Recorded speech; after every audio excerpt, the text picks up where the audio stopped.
exclui o crime, por exemplo, uma brincadeira, uma atitude jocosa. Você está brincando com um cidadão, você é um canalha e tal. Na brincadeira não existe. Na ofensa em que o ofensor retruca uma ofensa anterior, também nas ofensas recíprocas, o entendimento da jurisprudência é que não existe crime. Mas aqui nós não estamos falando da calúnia, da injúria e da difamação. Maiores detalhes, assista o DVD do professor Franklin sobre calúnia, injúria e difamação. Ok? Bom, a retratação, então, foi admitida nos crimes de calúnia e difamação, nunca nos crimes de injúria. Se o crime fosse praticado por meio de imprensa, e aí admitia-se a retratação nas 3 espécies de crime contra a honra, que era o que estava previsto no artigo 5.250 da Lei de Imprensa, que foi revogada parcialmente por liminar do Supremo Tribunal Federal. Você sabe que o Supremo já revogou a Lei de Imprensa, né? Hoje em dia, as condutas que eram praticadas pela imprensa estão previstas no próprio Código Penal. Você pode processar um jornalista por calúnia, por injúria e por difamação tranquilamente, só que não existe mais a lei de imprensa, tá? Vamos continuar. Retratação do agente. Tem outra possibilidade também. Olha o artigo 342, parágrafo 2º. O fato deixa de ser punível se o agente, testemunha, perito ou tradutor, intérprete, se retrata ou declara a verdade. Vamos tomar aqui mais um pouquinho. Tá gostando? Bom, é o seguinte. Aqui nós estamos falando do crime de falso testemunho ou falsa perícia. O falso testemunho ou a falsa perícia é um crime que ele ocorre quando a testemunha, quando o perito, quando o intérprete comparece a juízo e, ao invés de dizer a verdade, ele mente. Testemunha que mente, né? Nosso glorioso membro da Polícia Civil sabe, ela pode ser responsabilizada pelo crime de falso testemunho. Mas a retratação é causa instintiva da punibilidade quando a testemunha se retrata ou declara a verdade. Mas, professor Franklin, ela pode se retratar todo o tempo? Não, ela tem uma oportunidade para ela se retratar. Até a sentença de primeira instância do processo em que ocorreu o falso. Então, até antes da prolação da sentença, ela pode se retratar. Por quê, professor? Porque ela se retratando, ela vai declarar a verdade, vai dizer, olha, eu realmente menti, e isso vai extinguir a punibilidade dela. Então, nós já temos 2 situações. Primeiro, a pessoa que se retrata na calúnia e na difamação, não na injúria, que não existe retratação na injúria. E segundo, a testemunha, o perito, o intérprete, que praticaram o crime de falso testemunho ou falsa perícia, se retratam dizendo a verdade antes da prolação da sentença condenatória definitiva. Tá? Ok? Se o crime for da competência do júri, até a sentença condenatória e não até a sentença de pronúncia. O que significa isso? Se for do júri, ela pode mentir na primeira fase do júri, pode mentir na segunda fase, e quando a pessoa estiver sendo julgada naquela sessão do júri perante os 7 jurados, que vocês sabem que pela reforma do Código eles estão querendo agora colocar 8 jurados, né? Mas, professor, e se der empate, 4 votar a favor e 4 votar contra, aí vai ser a favor do réu, dúbio pro réu.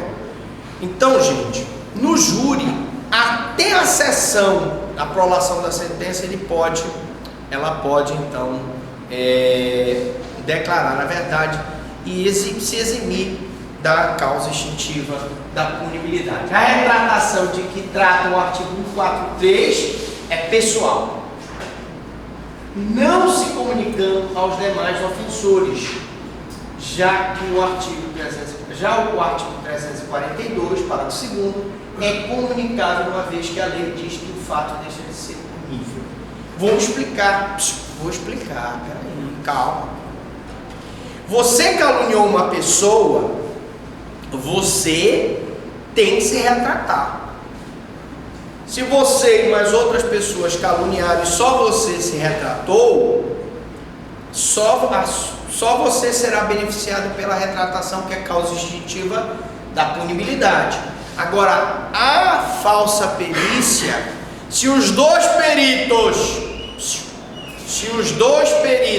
fizeram uma perícia falsa e se retratam antes da sentença penal condenatória, um deles vai lá e diz: não, doutor, realmente eu confesso, eu fiz a perícia falsa.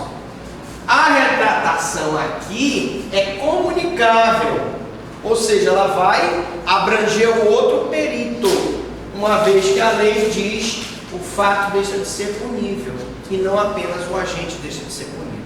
Então, repetindo, retratação na calúnia e na difamação, ela não é comunicável, ela é pessoal. Retratação na falso testemunho, falsa perícia, ela é comunicável. Se um perito se retratar, essa retratação, essa causa instintiva da punibilidade beneficia o outro, que também fez a perícia falsa, mas que não declarou a verdade.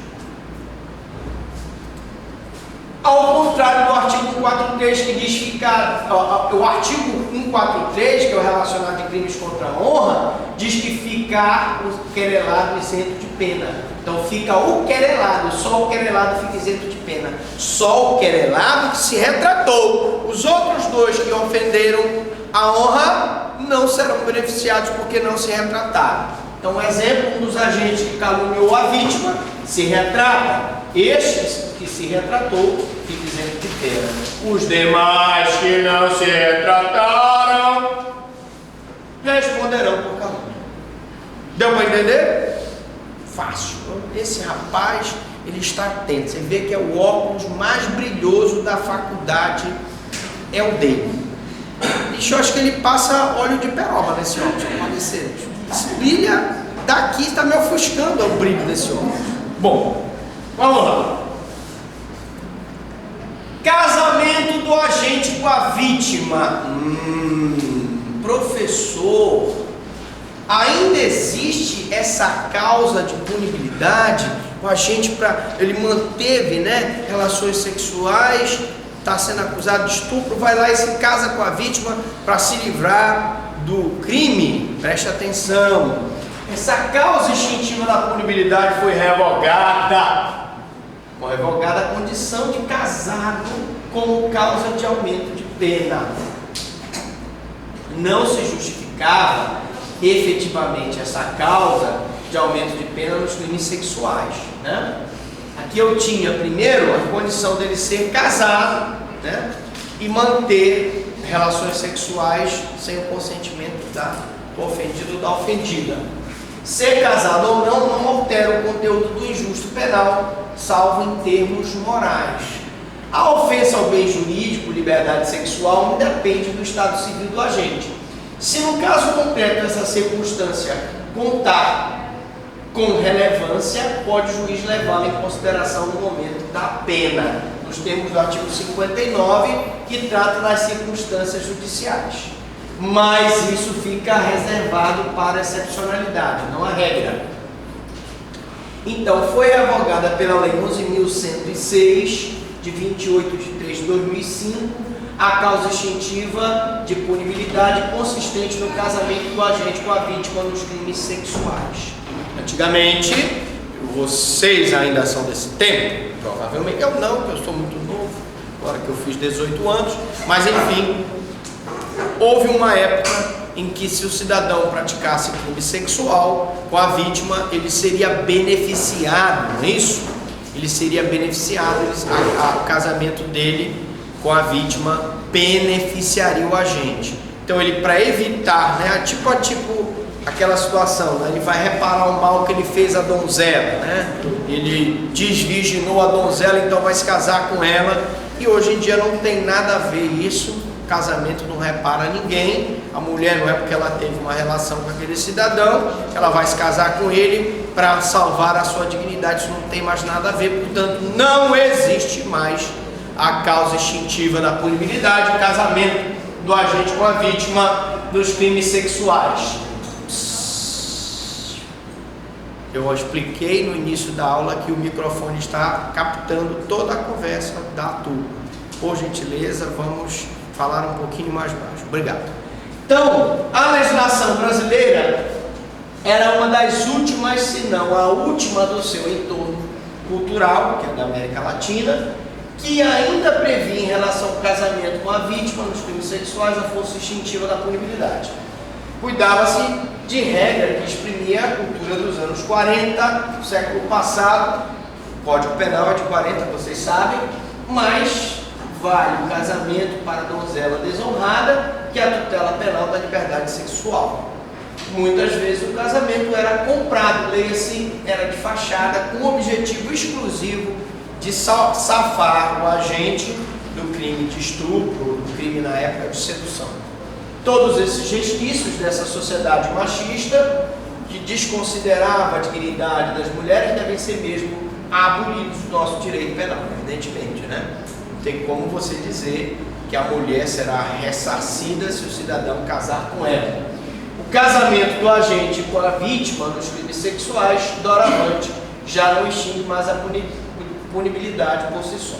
Mas convém recordar que a ação penal pode ser privada, e neste caso o casamento representa o perdão do ofendido, que também é causa extintiva da punibilidade.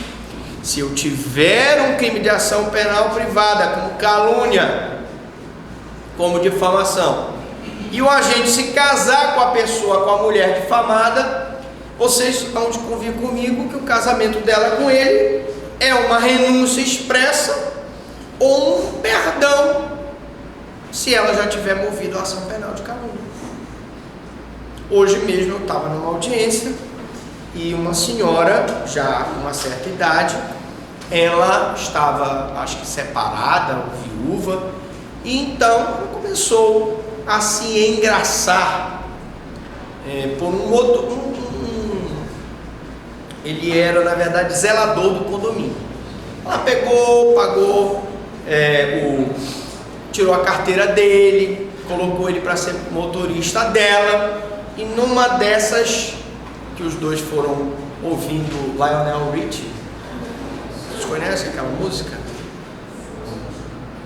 Você conhece Lionel Richie? Não? Conhece? Conhece? Qual? A Lady? Lady, I'm your knight in shining on, and I love you. Aí numa dessas ela botou o Lionel Richie lá no carro, e o cara, pum, agarrou a velha, e os dois começaram a ficar. E o cara era casado. Veja como ele era perigoso, casado. E aí, amigo, não, ela era separada. Peraí, Valente. Ela era separada. E o cara, hein? Ela só deu uma seduzida, botou o Lionel Richie, né? Não sei se foi aquela música Say You, Say Me. Aí o cara começou lá. Bom, moral da história. Agora os dois estão brigando num litígio ela está movendo uma ação contra ele de calúnia, não, difamação e injúria, né? Injúria não tem retratação, mas se ela se reconcilia com ele e se casa com ele, aí evidentemente o casamento é um perdão dela para com ele, né? Eu notei que na rola ali uma químicazinha, é só botar o Lionel Richie de novo e ela se embala novamente. Bom, cuidado aí com o Lionel Richie. Perdão judicial. Opa, perdão de novo? Opa, perdão judicial. Não, agora preste atenção. Agora não é o perdão do ofendido. Agora é uma outra causa extintiva da punibilidade muito importante, que poderá ser pergunta de prova. Preste atenção. Perdão judicial, gente, é uma causa extintiva da punibilidade consistente em uma faculdade do juiz, D. Nos casos previstos em lei, deixar de aplicar a pena em face de justificadas circunstâncias excepcionais. Professor Franklin, o senhor poderia dar um exemplo de perdão judicial?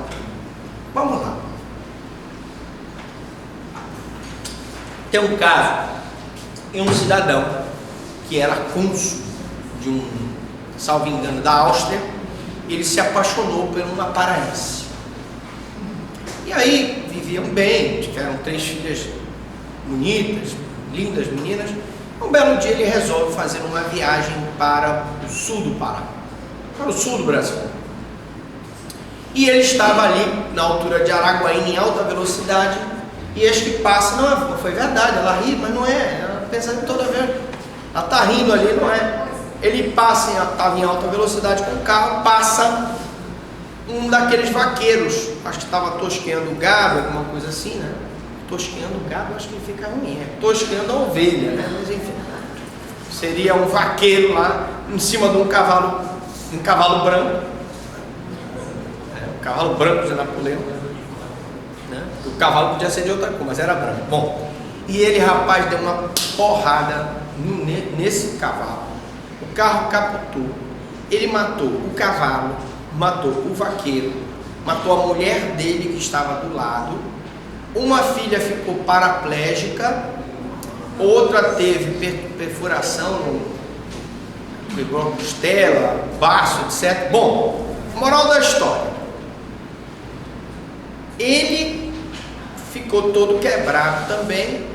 Então, ele praticou um crime, teoricamente ele teria praticado um homicídio culposo na direção de veículo automotor, né? Alguns poderiam dizer, mas o cavalo atravessou numa hora inoportuna, ele não conseguiu frear, bateu o cavalo, enfim, não vamos entrar no mérito. Homicídio culposo na direção de veículo automotor. Preste atenção. O que significa? Ele teria que ser punido. Mas será que ele já não foi punido naturalmente pelo crime? Morreu a mulher, uma das filhas ficou paraplégica, ele se salvou, a outra se salvou, mas ele já foi punido naturalmente com aquilo. Então, nessas situações, eu tenho o que a gente chama de perdão judicial. Então, é um direito penal subjetivo público do acusado. Quer dizer, professor, que se um juiz não concedeu o perdão judicial, o acusado pode entrar com mandado de segurança criminal para o juiz conceder? Se é um direito líquido e certo, sim. Ele tem direito ao perdão judicial, tá? Subjetivo público do acusado. Logo, presente sujeito às circunstâncias exigidas, não pode o juiz negar a aplicação do privilégio. Extensão. A extensão. A extinção da punibilidade não atinge apenas o crime no qual se verificou a circunstância excepcional, mas todos os crimes praticados no mesmo contexto. Por quê, professor? Porque, gente, o perdão judicial que o juiz concedeu a ele não foi só em relação à mulher dele que morreu, não foi só a filha que ficou paraplégica, foi em relação ao vaqueiro que ele matou.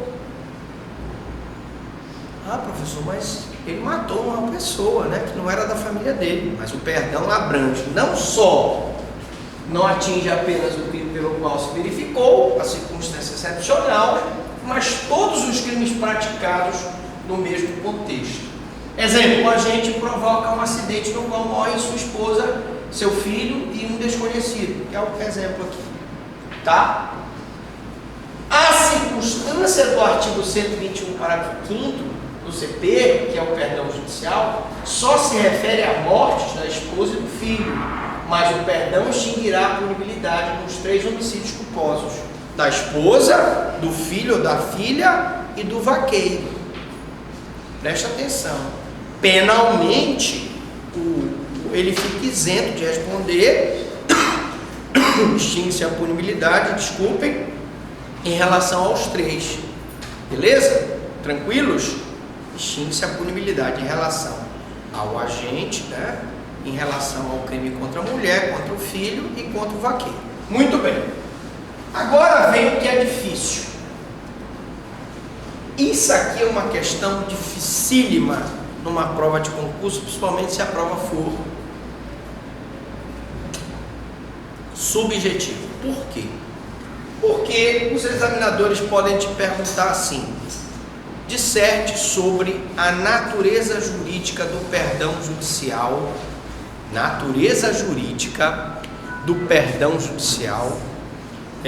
no homicídio culposo. Aí é que vai complicar a situação. Por quê? Porque o direito não é uma ciência exata. Então, se eu falar de natureza jurídica do perdão judicial, muitos defendem que a sentença de perdão judicial é uma sentença condenatória. E estão os expoentes, né? O Damaso de Jesus, o Mirabete, o Ugri, o Magalhães Noronha e o próprio Supremo, gerando todos os efeitos menos a imposição da pena e a reincidência, esta última disposição expressa do artigo 120. Quando ele diz gerando todos os efeitos, quando o Supremo diz que é uma sentença condenatória, ele está dizendo para a gente o seguinte: tudo bem, o cara matou, ele já foi punido, mas nós vamos ter todos os efeitos menos a imposição de pena. Quais seriam os outros efeitos? Ele matou o vaqueiro, né?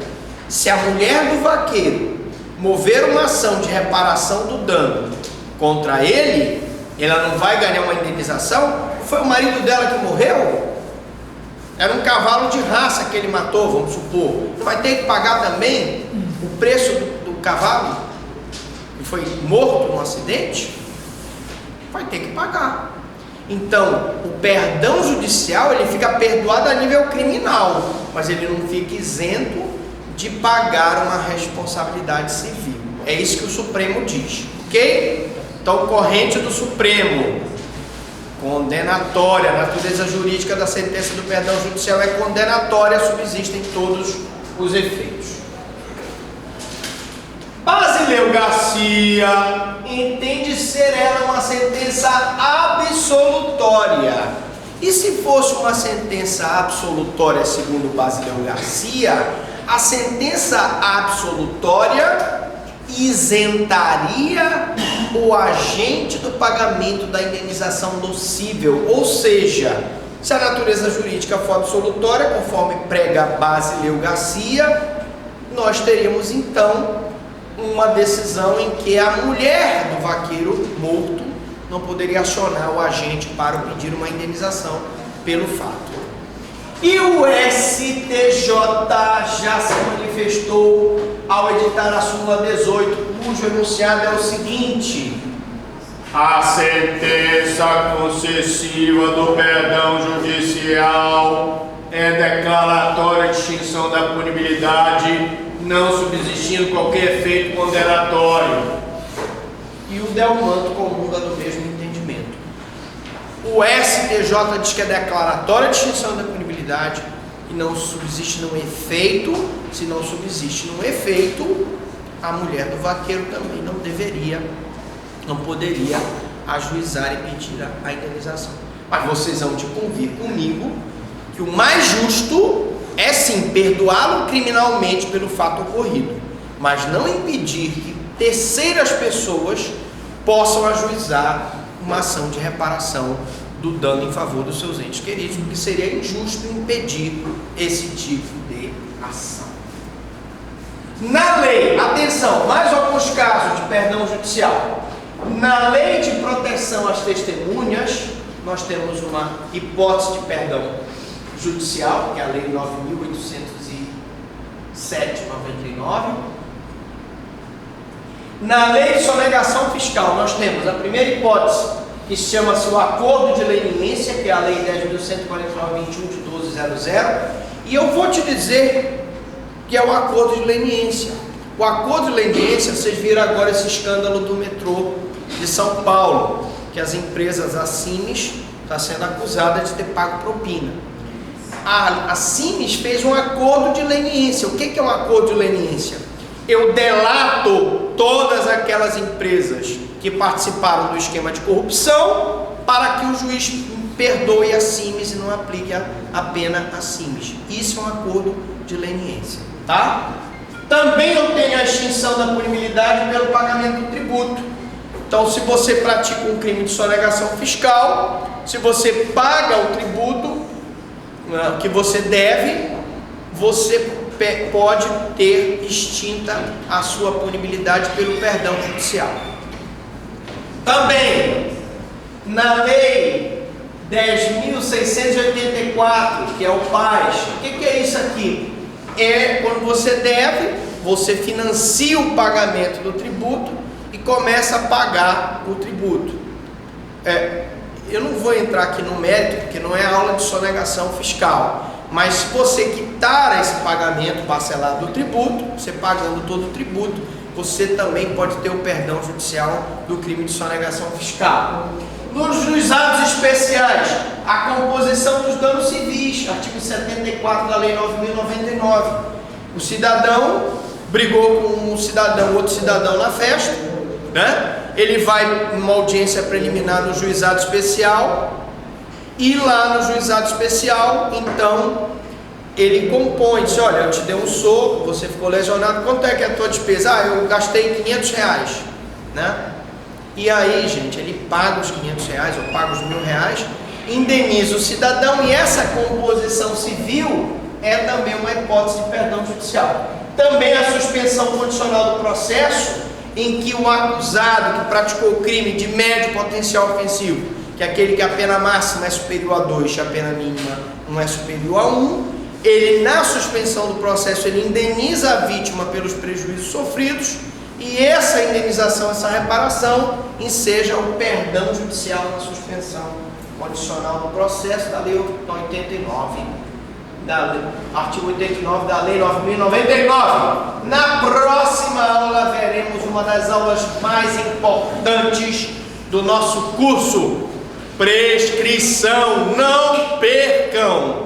Aqui, agora, tem alguma dúvida, alguma pergunta sobre causa extintiva da punibilidade?